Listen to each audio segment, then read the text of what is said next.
এক নাবালিকাকে গণধর্ষণ করার অভিযোগ। কেবল তাই নয়, ওই ঘটনার ভিডিও রেকর্ডিং ভাইরাল পর্যন্ত করা হয়েছে বলে খবর।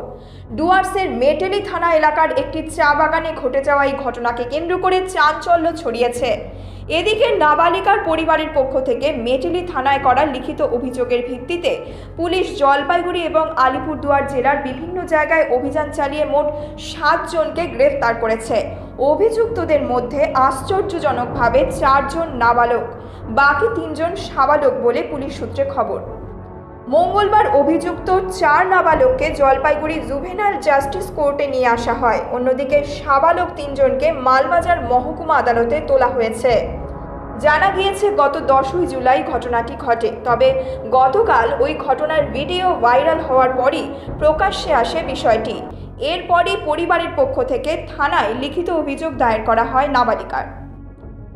জলপাইগুড়ি জেলা পুলিশ সুপার খন্ডওয়ালে উমেশ গণপত জানান, ঘটনার তদন্তে নেমে জেলা পুলিশের একটি টিম গতকাল রাতে জলপাইগুড়ি ছাড়াও আলিপুরদুয়ার জেলার শামুকতলা জটেশ্বর এলাকায় অভিযান চালিয়ে গ্রেপ্তার করে।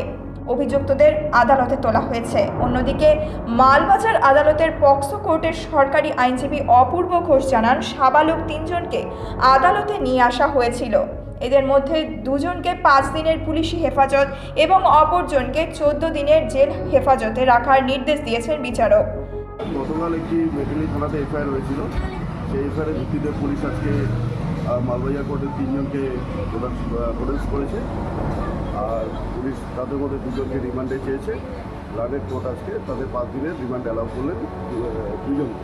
তা সেটা এখন বলা যাবে না, তদন্ত সাপেক্ষে সেটা পুলিশ তদন্ত শুরু হলো, তদন্ত করছে, নিয়ে যাচ্ছে, তদন্ত সাপেক্ষে যাওয়া আসবে।